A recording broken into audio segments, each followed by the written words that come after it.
Good evening, guys. Warm welcome to today's masterclass. Good evening, Rakshit. So today's masterclass is about networking 101. We're gonna take a deep dive about understanding how networking works and also understanding how devices communicate in today's day.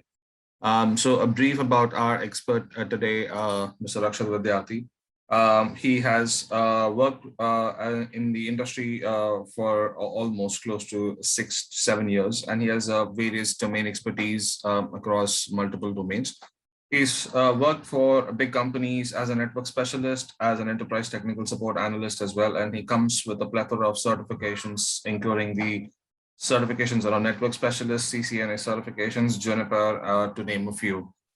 He's been in the networking field and has been sharing knowledge all across. And it's a privilege to have someone like him on board with us to share his knowledge and expertise around.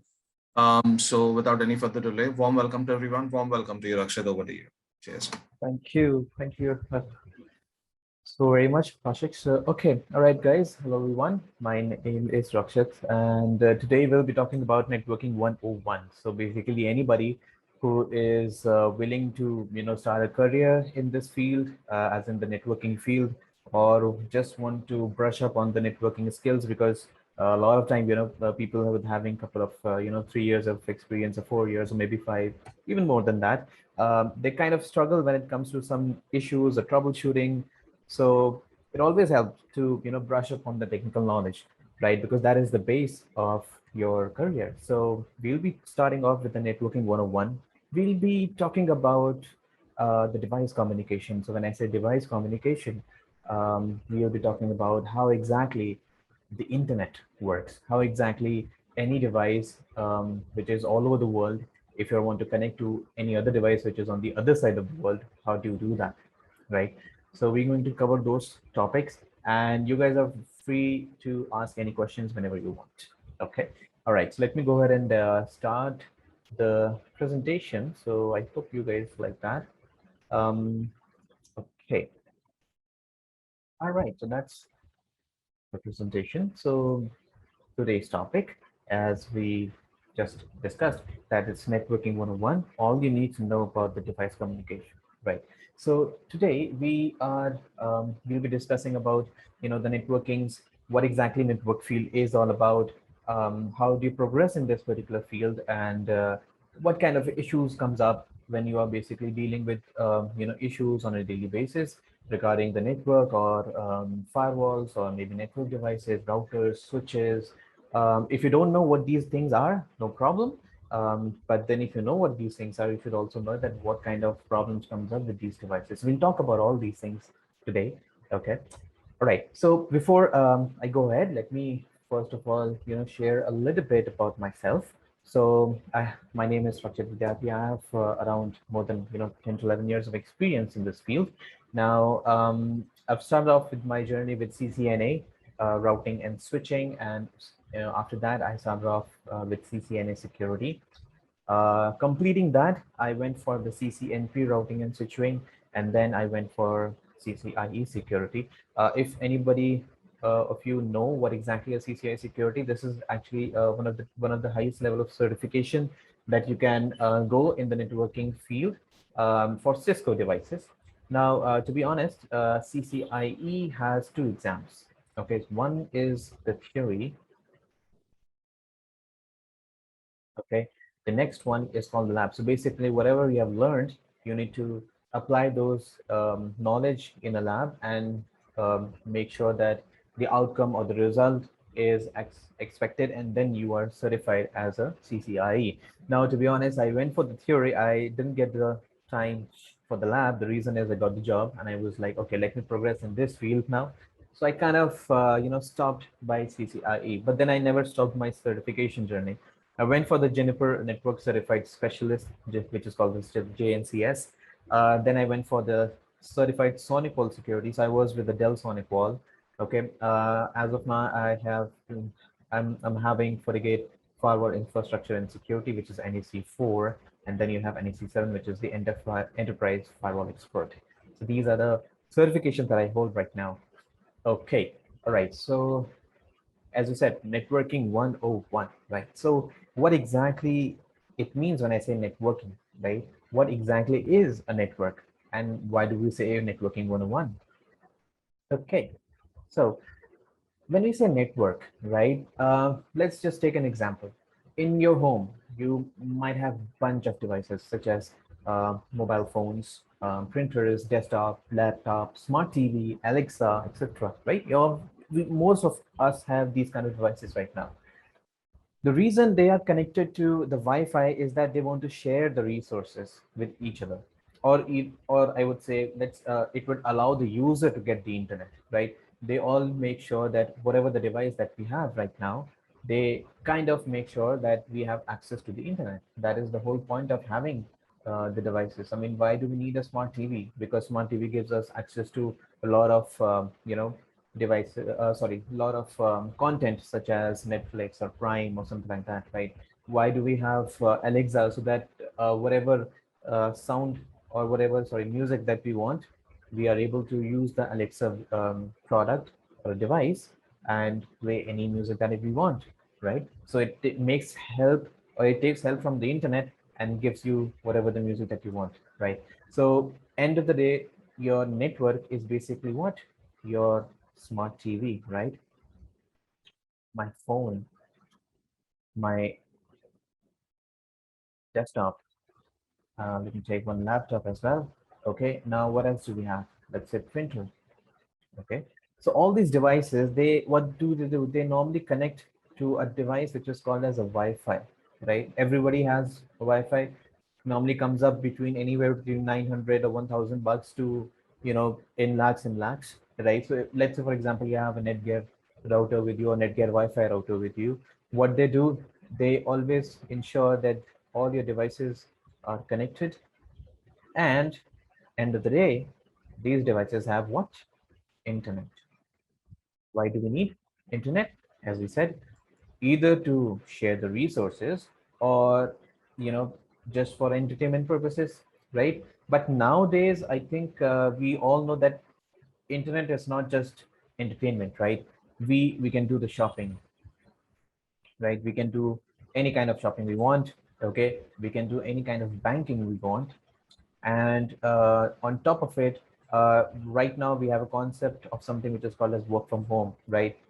Maybe 1 year, or maybe I think till 2 years back, we didn't even know what exactly WFH was, but then now work from home is a culture. Okay, companies are making sure that they promote this kind of environment where your employee is at the comfort of his home or her home and is able to finish off whatever the work is being provided to her, right? What happens is that from a if you look at from the company's perspective, they're reducing the cost of infrastructure, they're reducing the cost of running issues, electricity and all that, and they're just making sure that every user has an internet connection and they are having a VPN connection. That is it.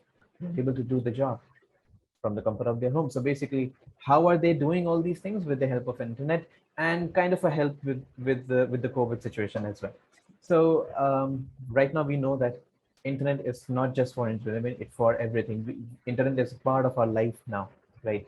So shopping, banking, work from home, anything that you can think of, you can do it with the help of an internet, right? But what exactly is an internet, or what exactly is a network, right? Now, if you collect, okay, if you group all these devices, right? Individually, they are able to access the resources, fine, no problems. But then if you group all these devices, you call them as a network. Why? Simple that these devices, I mean, I can very well connect my mobile phone with the TV, right? A smart TV, or I can very well connect my laptop to my phone or to the smart TV. I can do that. So how am I all doing this? Because there is a connectivity which is on these devices, and they are able to share the resources with each other. Also, they're able to share resources outside on the internet, right? See, even on the internet, there is a device, and we are just syncing the data from that, right? So it doesn't matter if the device is over here on the local side or on my local network, or is on the outside, doesn't matter, right? Okay, so when we talk about network, so this is just to explain you what exactly a network is. But let's say, for example, you are in the interview and you need to explain to the interviewer that what exactly is a network. How would you say that? So a technical definition would be a network is a collection of computers, servers, mainframes, network devices, peripherals, or whatever the terminology that you can use. Okay, these are the collection of these devices which either allow them or all of them to share the data with either each other or on the internet. Okay, so for an example of the network is the internet, right, which connects millions of people all over the world. Okay, so this is the technical definition. A network is a collection of computers, servers, and all the other devices which either allow each other to share resources or share resources over the internet. Okay. Now, this is just to let you know that okay, basically, end of the day, we are taking help of the of devices to ensure that we are able to connect with the resources or basically a different person altogether, right? So what are these devices which basically helps us to get connected to either the other other user, maybe a friend of ours, maybe a colleague, maybe a relation, whatever it is. But there are certain devices which helps us to get connected to each other. And as of now, all across the world, everyone is connected to each other. I mean, I can go ahead and connect to anybody over Facebook or LinkedIn, or I can basically contact anybody who is on the facebook.com, or maybe some relative of mine who is in the US. I can do that. I can do a video call. I can do all those things, right? So that's the whole point of having a network. Okay, now these devices which we can see, these devices helps us in a way to get connected to the users or end devices, whatever you think. Okay, now we will be talking about these guys which we call as the routers or the clients, bridge, hub, printer. As of now, if you don't know what these are, it's absolutely fine. We will be going to cover all these things in the coming up sessions, but as of now, just think of it that these are the devices which basically enables you or help you to get connected all over the world. Okay. All right, now let's talk about the certain types of networks. So what we have just seen right now is basically what is a network, right? Now let's think and then let's see what are the types of network. Okay, so when we talk about the types, all right, overall, I mean, I would say basically there are three types, which is called as the small office, home office. You can also call this as a SOHO device, okay, or SOHO network. So, okay. And then you have the LAN, and then you have the WAN. So what exactly is a SOHO? See, simple enough. If you look at this particular setup, right? Or if you look at the setup before I discussed all these things, what I discussed was that, I have a router in place, right? This router is basically connected to my smart TV and also my laptop. Let me say I have a printer over here. Okay, I have another desktop over here. Okay, now I'm a startup. Okay, I have a couple of clients with me, and as of now, I'm just using my own network to portray myself as a company, and I'm providing services to my clients. So what exactly am I doing? I'm just using my Wi-Fi router, which, let's say, I have a 100 Mbps connection. Okay, and these devices are all connected to the Wi-Fi, and that is it. I'm able to host a website or whatever the client I have on the US. I'm able to take their project, and I'm completing their project, submitting that to them as per the demands, right? So what exactly I'm doing? I'm doing a small office, home office kind of a network where I have a couple of devices, just maybe let's say two laptops or maybe one laptop, printer or maybe server, something like that. Or let's say I have a very small team of 4 to 5 people. Okay, and all have certain laptops with us, and we are making sure that whatever projects that we get, we execute those projects, give them to the clients, and that is it. So that is a SOHO, a small office, home office network. Okay, now let's talk about something which is called as the local area network. Now, local area network is basically quite simple, as we discussed, right, that on one of the Wi-Fi router that we have we in our even in our home environment, we have Windows machine, we have a Mac machine, we have a smart TV, we have a mobile TV. So basically, we have all these things connected. That is why you call them as local area network, because these devices are local to us, okay, and they are all connected to each other to either access resources that they possess or access anything which is on the internet. So end of the day, it's a local area network. Okay, this is called as local area network. Okay, let me see if I can give you something to look for. Okay, yeah, so kind of this network, even in your company's environment, even if you have thousands of users, all right, who are in the same place, same location, same cubicle, okay, and all of them are in the same team, they are in the same LAN, local area network, right? Because all these devices are local, and whatever the data is, these data are being transported to all the other devices. They can access everything.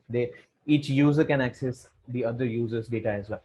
Okay, so that is why these are called as the local area network. Okay, now we have something which is called as the wide area network. Now, what exactly this is? Same as the local area network, but just a little bit, bigger in size, right? So, what is wide area network? Wide area network basically means that let's say, for example, this local area network, you represent this local area network as a dot. Okay, now you have multiple dots. Okay, and these dots are basically, let's say, this dot is in India. This dot is, let's say, for example, in US. This dot is in UK. This dot is in Malaysia. Okay, what I'm trying to say is that these are local area networks, no problem. But these networks are in different locations. Some is in US, some is in UK, some in some Asian country, whatever it is. But my point is, they still can connect to each other and they are able to access the resources. Okay, how do we do that? Let's have a look. This is how they basically connect. The wide area network is basically the dots that you see. Every dot in itself is a local area network. Okay. And what is this? This is the internet. Okay. When you have all the kinds of local area networks, okay, or all the kind of network or small networks, when they connect with each other, just like a spider web, okay, then you call that as a wide area network, because there is no no geographical restriction, because local area network is kind of localized on my own setup, wherever am I localized, right? But wide area network, it doesn't count that. No geographical location limitation is there. It can span across all over the world. That is why we call that as the internet as well. Okay, I hope you're able to clear off whether what exactly is a small office or Soho, LAN and WAN. Okay, all right. I hope you guys have access to the chat. I'll be giving you a quiz because just me talking will not help, right? So let's have a quiz section. Okay, I would like all of you to go ahead and put in your answers in the chat window, and I'll just have a look at what exactly you guys have to think about. So question number one, what are the two ways the computers can connect to the network? What do you think are the two ways that the user or a person can connect to the network? You can use your chat window and give the answers. Okay, I can see some of you are yes. So Shiv has the answers, LAN and Wi-Fi. Yes, Wi-Fi we discussed. Amal says wired and wireless. That's a good answer, Amal. So wired and wireless. So wireless is basically Wi-Fi and wired is basically having a wired connection. Okay, good. Okay, so second question. What devices do they usually connect? Vipin, yes. Sunny. Good answer, Sunny. So even we can use Bluetooth to connect two devices, right? Wi-Fi, yes. Radio, yes. Shiv says two routers, yes. You can say that as well. Kind of a advanced topic for now, because since we're just having a basic networking. But yes, your answer is correct. Okay, question two. What devices do they usually connect? So router is a good answer. Yes. So we have Vipin, which is he's saying switch and router. Yes, Vipin, right? Amal says any network device. That's a good answer, Amal. So any network device, basically, if a device has the capability of accessing resource or a network capability, you can connect to that. Okay. Now hub is yes. Why question mark? That's absolutely right answer. But hub is not being used now. It's kind of an old device or an old technology. So we don't use that kind of a device right now. But purely from a question perspective, yes, you're right. Okay, third question. How many protocols are used when one computer accesses another computer? Now that's a tricky question because I haven't discussed the protocols. I'm just trying to figure out how would you react. Or people who are basically having some experience, people who are freshers, don't mind this question, people with experience. What do you think when I say how many protocols are used when one computer accesses another computer? So three says R protocol. Raghupati says one protocol. Amal says TCP, IP, and FTP. Okay. Can you give me a number? If anybody can give me a number, just like Raghupati says, one protocol is being used. Three says UDP. Okay. If you can let me know or guess on how many protocols will be used. Dhanashankar says one. Uma says two. Okay. All right. Shiv says two. Okay. So I'm just guessing. So you guys are thinking when you say two, you're thinking of TCP/IP, and that is why you're saying TCP/IP, right? I mean two. Yeah. Okay. Right. That's true. So as I said in the beginning, right, it's a tricky question. See, why am I saying tricky question is because when it comes to applications or whenever it comes to communicating to devices, right, you cannot pinpoint to how many protocols will be used because there are chances where it can use more than two or more than three or more than four.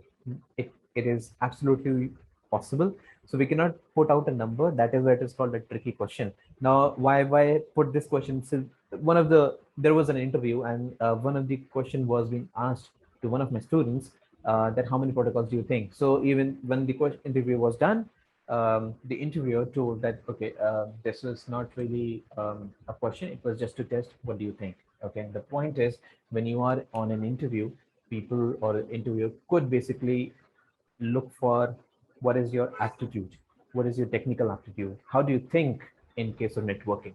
Okay, so there's no right answer as in 1, 2, 3, or 4.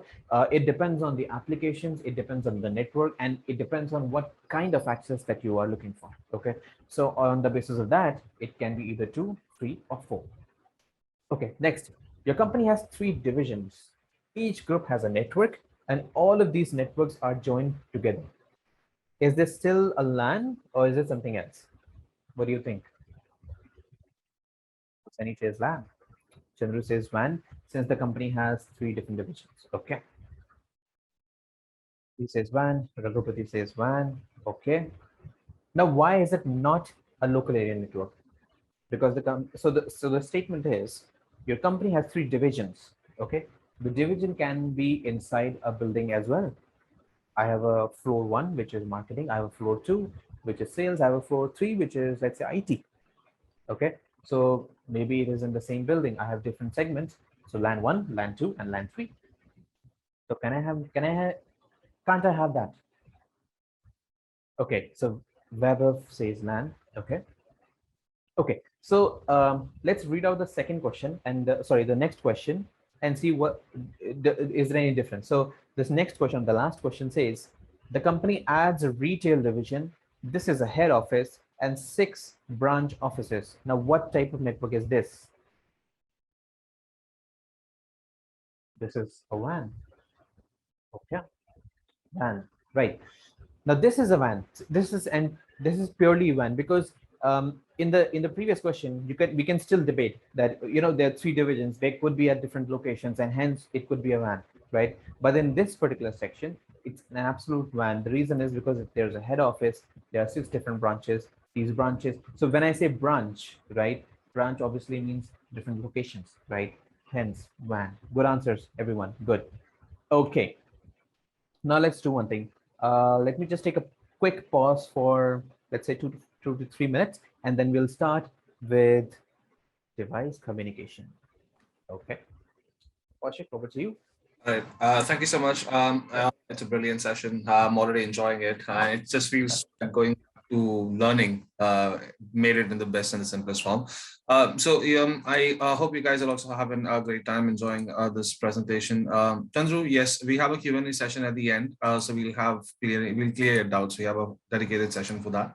Just gonna take a quick introduction time here. So basically, we as Antwalk are a small edtech company, and we have initially just started off with interviewing cybersecurity professionals like Rakshit, and we started launching micro videos. Today, we have our own 16-week intense boot camp program, which spans across different domains.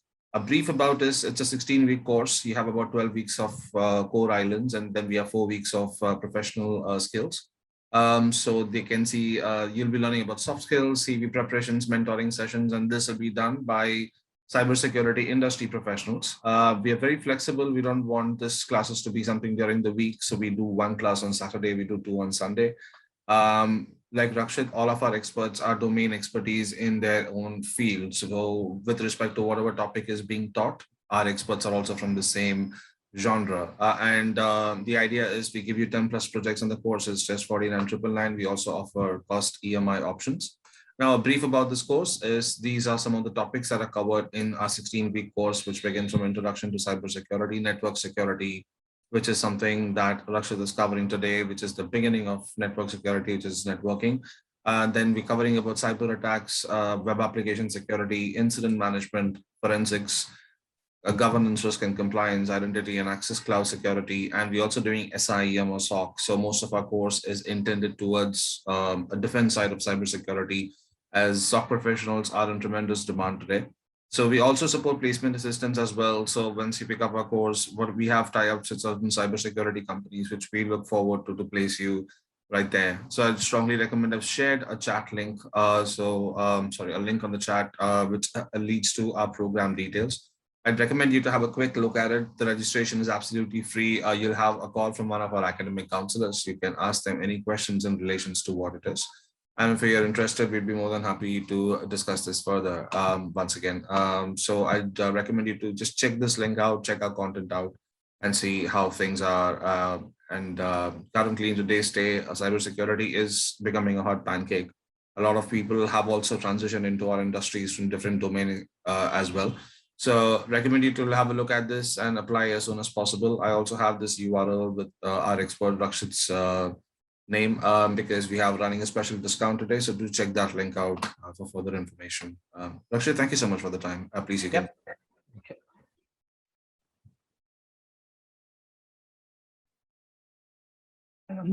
Okay. Hope you guys are able to see the screen again. Yep, it is. Okay, cool. All right, so now we'll be talking about something which is called as a device communication. I mean, end of the day, that was the topic all about, right? So when I say device communication, what we're talking about, and we are basically thinking of either two mobile devices, maybe two laptops, maybe me trying to access google.com, me trying to access Facebook or Instagram, or let's say, for example, I'm in my office network and I'm trying to access one of the file servers which has official work, and I have to access, I have to make some changes and then save it over there, right? So this basically comes under the umbrella of device communication. The two devices, they're trying to help us give access to resources, and that's their whole job. Okay, now before we move ahead, if you can put it in the chat window, have you ever thought that when we say, the communication or device communication, I mean, I used to think 10 years back, I always used to think that whenever there's a device communication, there's a satellite which is on the globe, and whatever the communication is, the signals are going to that particular satellite, and the satellite is bouncing those signals back to whatever the destination that we have, and then I'm able to access whatever the the resources that we have. But couple of years back, to my surprise, it was not the case. Have you heard something about submarine cable? I recommend go ahead, Google submarine cable map. Okay, because why? Because this will tell you how exactly all the all of the world is connected to each other. You see this? This is submarine cable, underground cabling going through the oceans, and that is how all the devices to each other are connected. Okay. Now, every device or every cable is a different ISP provider, and they are connected to different C links. Okay, and that is how they're able to connect all the devices which is on India to, let's say, to US or UK or whatever it is. Okay, let me zoom this up. Okay, so now if you look over here in this in our Indian continent, we have how many links? We have 1, 2, 3, 4, 5. So 5 links. So whatever, so doesn't matter where you are in India, if your network, if you want to access anything which is outside the India, the connection would basically take up one of these 5 links. Okay, will it be, it would be either Mumbai, okay, it would be Cochin, Trivandrum, Tuticorin. It's a lovely place. You should go there. Okay, and then you have Chennai. Okay, fair amount of time I've spent in Chennai as well. So my point is, these are the places where you have C links, and there is the actual connectivity. Okay, now if I just say click on one of these, so let's say I click on this blue line. Okay, so this is an ISP which is called as CME. Okay, so if you can look at that, when it comes to this particular ISP, it goes to a lot of places, right? Let me go ahead and zoom this up. I have different more cables, so I'll say click on show all cables. Okay, let me go ahead and zoom this up.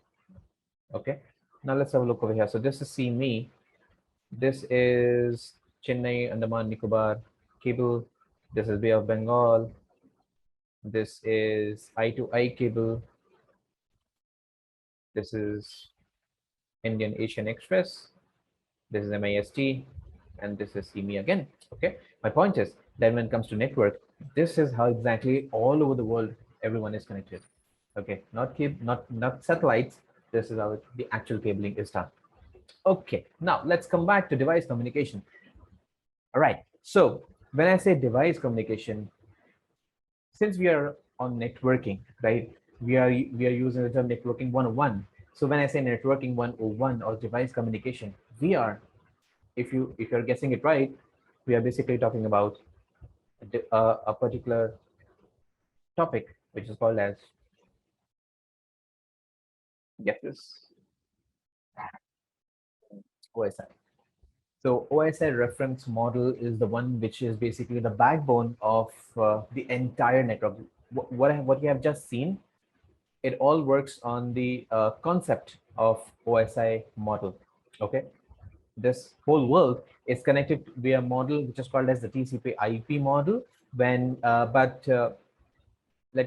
go ahead and basically talk about what exactly is this TCP IP model and why the OSI is being called as the OSI reference model. Okay, because whenever you want to understand how two devices communicate with each other, you will always talk about OSI, but when it comes to the implementation, it is always the TCP IP. Okay, think of it like you are basically having two people who wants to communicate with each other. Now the problem is that you have to ensure that whoever you are trying to talk to needs to know a common language. Either it's Hindi, either it's English, or whatever local language that you guys have. Okay, so if you want to talk to anybody, it has to be one of the common languages that you guys both speak. Now, the OSI or the TCP IP model helps to ensure that whatever device that we have or whatever two devices wants to communicate, they are using the same language. Now, OSI model or the TCP IP model is basically the language which is being used by all the devices to ensure that they are able to communicate, share resources with each other. Okay. All right. Now, let me give you a little bit of historical lesson. Okay. So when it comes to historical lesson, I'm just trying to, I'll not bore you, but then just enough that can help you in your interview, because I always make sure that whatever I teach is always practical enough that can help you in your, either on your daily job or on the interview. Okay. So historical lesson, it was introduced in 1984. That was the year. Okay. Who was introduced? OSI. Now, what is OSI? Can anybody tell me in the chat window what exactly is the full form or no of OSI? If anybody knows that, if not, that's fine. This is called as open system.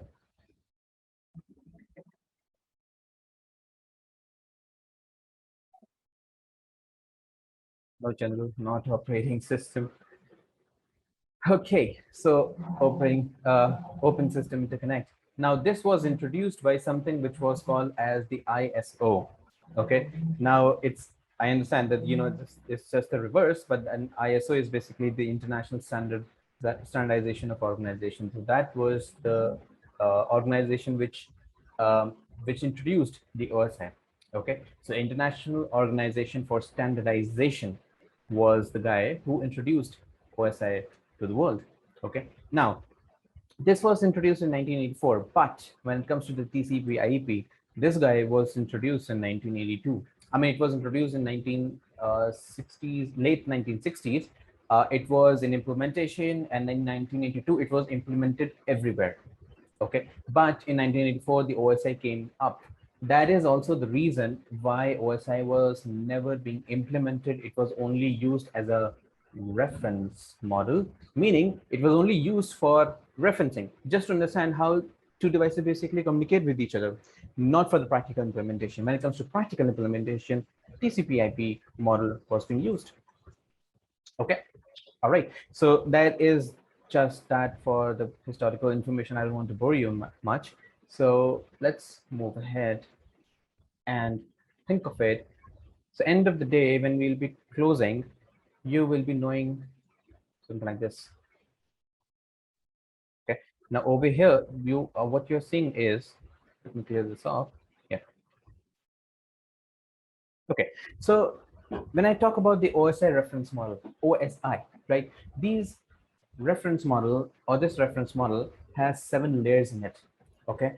Now this 7 layer goes from top, which is application, then you have presentation, then you have session, transport, network, data link, physical, then whatever the path that they take, and then it goes to the other side, which is again physical, data, network, transport, session, presentation, and application. Okay, so these are the 7 layers. Okay, now stay with me. When I say 7 layers, why do you need 7 layers? The reason is simple enough. See, when you are categorizing every layer, okay, what you're doing is that you are also identifying, or I would say defining, the function or a functionality or feature of that particular layer. Okay, so whenever you have a different functionality or a feature, that feature is of that particular layer. And since that particular layer is on some level number such as 3, so when we say layer 3, we are basically talking about network, right? So network layer has certain features. When I say layer 7, I'm talking about application. So application layer has certain features. Okay, so Shiv Kumar has a question. OSI and TCP/IP model are the same. No, OSI and TCP/IP model is not same.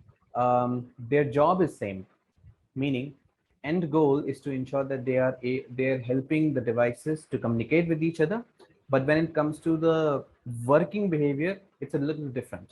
Okay, today we'll be talking about the OSI, and in the next session we'll be talking about the TCP/IP.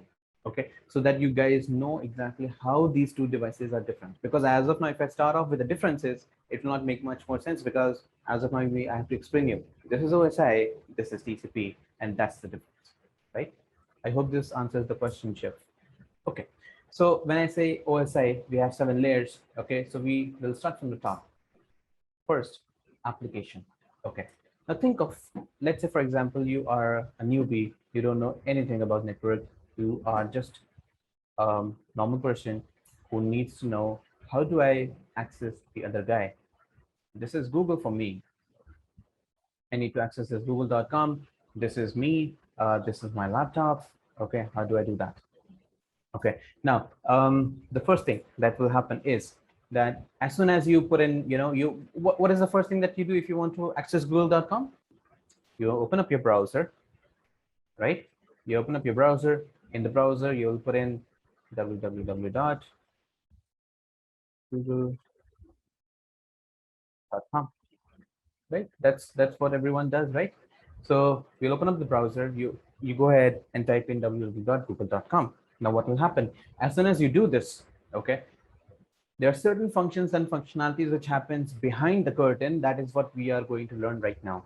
Okay, what happens behind the curtains? Okay, so the application layer basically is the layer which helps you with the applications or the software. So web browser for me, what exactly is a web browser? Web browser for me is an application, right? Now, what does this web browser do? It basically helps me to access anything or any resource or any website that I want to, access and get the information that I want, or maybe for entertainment purpose, or maybe for the knowledge purpose, maybe for my official work, whatever it is, doesn't matter. Web browser helps me to do all those things, right? Now, what is a web browser? It's an application. Now, what does an application layer does? Application layer helps me or the user or the host to access or facilitate an application that can help me access resources. That is what the application layer does. Okay. I mean, I'm just keeping it simple. I mean, there are a lot of other things which also does. We'll be explaining those things as well. But as of now, we are keeping it simple enough. Okay. The next thing is called as the presentation layer. See, if I'm accessing google.com, I'm typing that in the English language, right? So a presentation layer basically helps me to ensure that the data is basically represented to me in the English language. Okay. Let's say, for example, if I'm in China, maybe this would come in the Chinese language. Maybe if I'm in some different country, this would come in a different language. Who is doing that? The presentation layer is doing that. Okay. It is basically a technical term is called as human readable. Have you heard about this? Human readable format. Why human readable format? See, because when it comes to data travels in 10011010, all this. This is all the data needs to travel and to communicate with each other. Okay, but we as a person or a human being, we don't know what is exactly 10s and 01s, because if I have to basically type in Google as in 101010, it would be very, very difficult, right? And if I have to learn maybe a couple of websites, it would be more difficult, right? That is why presentation layer basically helps me to convert this 1010s to a human readable format, which is google.com, English language, or maybe Hindi, or maybe Chinese, or whatever the language that you are that you are basically born and brought up with, right? That's what presentation layer does. Next is the session layer. Now, what exactly session layer does? I'm pretty sure most of you guys or some of you guys must be those kind of people who has a web browser, and when it comes to tab, there are so many tabs. 100 tabs opens up. One browser, 100 tabs. You don't even know, you can't even read what is it in one tab. Okay, I have so many colleagues who basically have 50 tabs opened up. They don't really bother about all those tabs. I don't know why they open all these, but there are people who do that, right? What am I trying to say is that when it comes to these tabs, session layer is basically ensuring that, let's say, for example, sorry, batch window. Okay, yeah. So this is a window, all right? Let's say this is Chrome. Okay. Now in the Chrome, I have one tab. I have Google. Okay. Another tab, let's say I have Ant Walk website. Another tab, I have YouTube. Okay. Now, who is basically ensuring that the Google websites page always stays in the Google tab? The Antwog website always stays in the second tab, and the YouTube website always stays in the third tab. Session layer. Okay. Session layer is basically responsible, or I would say this is the layer which is ensuring that your Google data does not get mixed up with YouTube, or YouTube data does not get mixed up with Google. It's not like that you open up a browser and you say youtube.com, and then you have the Google page coming up. Doesn't happen, right? So session layer is basically responsible behind that. It makes sure that your session is separate on each tab of the browser. Okay. Next, transport. Okay, if anybody of you are in the networking field, or you want to make a career in the networking field, most of your time, or I would say 70% of your time, would be troubleshooting issues on layer 4 or maybe layer 3, because layer 4 and layer 3 is transport and network layer. This is mostly your networking. I'm not saying you don't have anything to do with the application and the presentation and session. You do, but then when it comes to a major chunk, 70% takes transport and network. Now, why is that? We'll be discussing those things as well. Okay. Raghupati says I face this issue sometimes. Okay. So transport layer, what exactly does transport layer helps? See, when it comes to transport layer, okay, let's say for example, let me put it in this way. Let's say you're walking into a conference room. Okay, in that conference room, you have, let's say, 100 of people. Okay, now you do not want to talk to all of them. You want to talk to some guy, let's say Raghupati. Okay, I want to talk to Raghupati. Okay, but there are 100 of people. I don't know who is Raghupati. Okay, so what will I do? I'll probably go and, if there is a mic, I'll probably, get into the mic and say, can I talk to Raghupati? Okay, and out of all those 100 people, who is going to reply me back? Obviously, Raghupati will be going to reply me back, right? So that is what exactly a transport layer does as well. Okay, it points out to what service. Okay, what service I want to access. Okay, if I'm using google.com, I'm basically trying to access a web service, right? If I am trying to access a file service, I'll probably use file transfer protocol, an FTP. What is that? We'll talk about that. But what I'm trying to say is that, let's say for example, you are using an IP address, or you are just using a server, and then you're copying some files from it. Okay, so you're using a file service. If you are using google.com, you're using a web service. Okay, if you're opening up your Outlook client, you're using mail service, right? This is what I mean when I say transport. Basically, transport layer helps you figure out what service that you want to access. Okay, next is called the network layer. Now, what exactly network layer does? You must have done this. You might have, you need to go to, your friend's house. Okay, it's the first time you're trying to go to his friend's house. Now you really don't know where exactly, he lives. You know the address, you don't know how you're going to reach that place. Okay, there is where you take help of something on your mobile phone, which you call as GPS, right?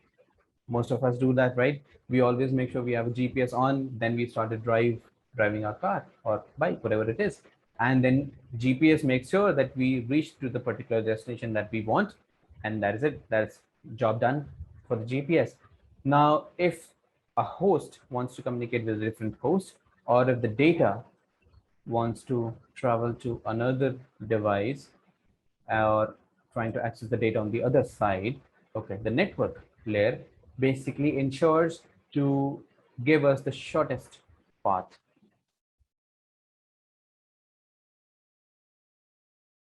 to where? To the actual destination.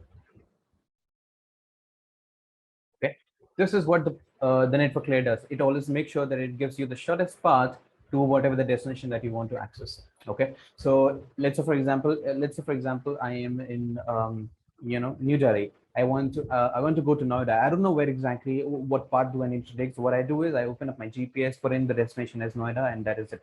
Okay, and I'm able to, the GPS would be able to let me know that, okay, you need to travel to this particular path and this particular path, and you would be able to reach the destination in 1 hour. Okay, same thing, same logic applies on the network layer as well. If your data wants to travel to a different destination, the network layer basically identifies that what path you need to take to go to that particular location or that destination that we have. Okay, all right, next is called as the data link layer. Now, what exactly the data link layer is? See, we always, what we do is whenever we are, moving, or whenever the data is moving from one location to the other location, it has to pass certain devices, which comes in the between. Now, the data link layer it doesn't jump directly to the destination. It goes hop by hop. Okay, hop by hop, it goes to different devices, and that is why you do this in the data link layer. Okay, network layer basically identifies the starting point and the ending point, the data link layer basically help us go over there hop by hop. Okay. Then you have the physical layer. What does physical layer? See, whatever we know, google.com, whatever it is, end of the day, at the physical layer, you make sure that the data goes into the 1010 format. Why? Because that is actually the format which the machine understands or the cable understands. Because at the physical layer, you have nothing but cable. Now, what kind of cable? Either you have a wired cable. Okay. Now, even in the wired cable, you have a lot of options right now. Will not go into that. Although, just to name a few, you have Ethernet, you have um, fiber ports, right? Fiber optic. Thank you, Raghupathi. So we have fiber, we have Ethernet, right? So these are the two, cabling methods that we can basically use to transport or transport our data from one location to the other location. Now, when the data basically goes to the other side, it goes from physical to the application layer. Okay, that is how the communication happens from one device to the other device. It goes from these 7 layers, which has different functions, and every function, every layer has a different function. Okay, this is what it means when we say data communication or device communication. Okay, now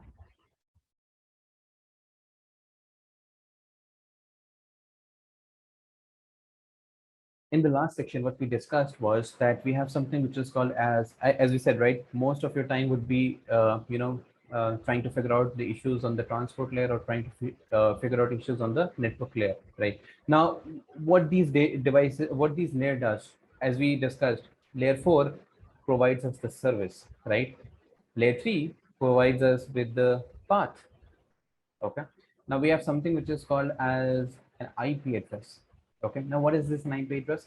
IP address is basically, I would say, um, it's an identification. It's a naming, just like you have your name, right? We have Shiv, we have Three, we have Chandru. This is names to identify yourself. Just like that, every device have an IP address. Why do they need IP address? I mean, the obvious answer is to to share the resources from one device to the other device. Absolutely true. But then you also have to identify that device on the network. Even before you start sharing the resources, you have to identify the network, right? That is why you need IP address. Okay.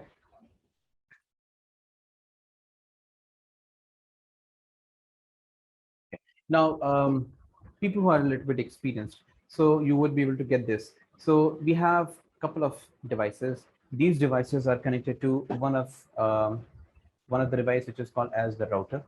Okay. Now this router, what it does, as we thought, right, in the layer 3, what it does, it makes sure it gives you the right path for you to reach the particular location.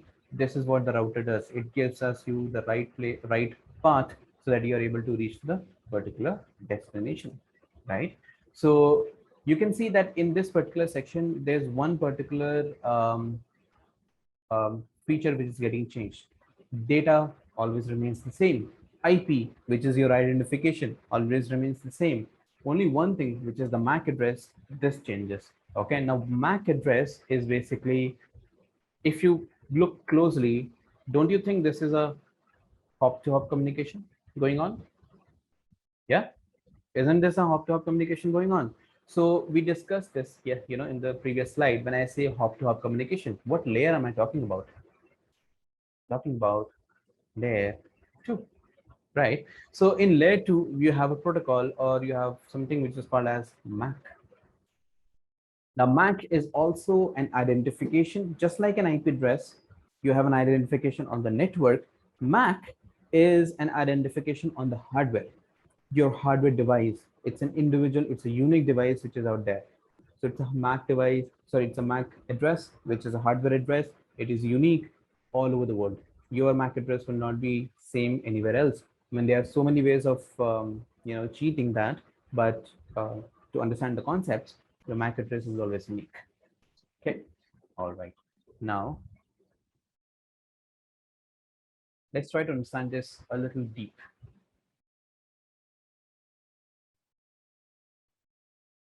Okay, all right. Now over here, what we have just seen is that whatever the data we want, or whatever the data is trying to exit from one device and trying to get into the other device, it always go in this path, downward direction.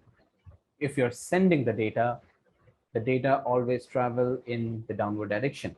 Okay, if you're receiving the data always turn into the upward direction. Okay, now what is downward and upward? See, when I say downward, so basically application layer comes first, presentation, session, transport, network, data, and physical. That is how it works. Okay, now when you're sending the information, it is pure data, pure data. Okay, think of it just like an Amazon package. You ordered something, okay, and you, as soon as you ordered something, Amazon packages it a couple of times and then moves the transportation. Something like that happens over here as well, that when you are basically sending the data, okay, it is pure data. Okay, as soon as it starts to move in different layers or different OSI model layers, it starts adding information. So application, presentation, and session. Okay, this is pure data. Okay, now when you have Raghupathi, I'll answer that question. Give me 1 minute. So when you are in this particular section, sorry, when you are in this particular section, okay, it is always the data. Okay, but as soon as you come into the transport section, all right, you are started, your packaging has started. Okay, so you'll add something which is called as the segment header. Okay, then we'll talk about this, what exactly the segment header, IP header, and all these things are. But as of now, just understand that this is kind of packaging. Okay, now you move on to the next one, network, and then you add something which is called as the packet header. Okay, added. Then you move on to the next layer, which is called as the data link layer, and then you add something which is called as the frame header plus something which is called as the trailer. Okay, so this is the only layer where you add two information. Okay, header as well as the trailer. Now what these guys do, we'll talk about that in the next session. But as of now, think about it that you are just adding packaging to your actual data, right? So this is the data that you have, and you are basically adding information. This is the data, you're adding information, adding packaging information. Okay, once you added all this information which is required at every layer, you send it out on the physical medium, way go to the other side, and then it receives by the physical medium, opens up on the data link layer, strips out the frame, strips out the header, goes to the network, strips out your packet header, goes to the transport, strips out your segment header, and it then goes to your application, whatever application that you're using, let's say for example Chrome, and then you are able to find out the actual data that you have. Maybe it's a Google data. Okay, that is how it works. Okay, let me go ahead and answer the question Raghupathi asked, that when we use Onion browser, it will change the IP address of the MAC address. So absolutely true, Raghupathi. We are basically, so when you use an Onion browser, basically you're talking about a browser which was one of the browsers basically called as Tor, right? That browser is ensuring that your privacy is always there and your IP address keeps on changing, so that nobody on the other side is able to identify that who is the actual user who is trying to access the resources. Okay, now that is a different concept, and I understand that since you know all these things, you might have certain experience. Now that will be not fair for the people who are basically freshers. So let's do one thing, we'll keep this for the next session. We can discuss this in way great detail, and I would love that, because that's actually one of the interesting points that I want, because there's a lot of things that you can use. You do one thing, try to search for something which is called as the proxy chain. That's a very interesting topic for you. Okay, all right, now I think let me go ahead and stop as of now, because we are extending our session. So let me go ahead and stop the session now. Okay, and we'll take this the next time. Kaushik, over to you. All right, thank you so much, Rakshit. That was a wonderful session. Guys, so the recording for the race PPT, today's class PPT won't, sorry, the recording would be available. And there are much more events that Antwalk will be hosting in the near future. So do join our cybersecurity channel about Antwalk on LinkedIn. We have close to 10K members, and all these masterclasses events are free. So do definitely make a note of it. And thank you so much for participating in today's session. The upload will be available on the Antwalk events page. So once you go to Antwalk, you just need to go to antwalk.com. On the top left-hand corner, there'll be browse and then events and then the event date, and then you just need to check that. Rakshit, it was a privilege and it was wonderful having someone like you share a vivid knowledge around networking, because I even strongly believe that I think learning complex concepts is much more easier once you have your basics and fundamentals in place. Absolutely. It was wonderful having something like this today, and even the PPTs were quite interactive. I really loved it. So Thank you. look forward to another session in the future for sure. Thank you so much again. So thanks for guys if you joined in today. You have a good night. Cheers. Thank you. Bye-bye.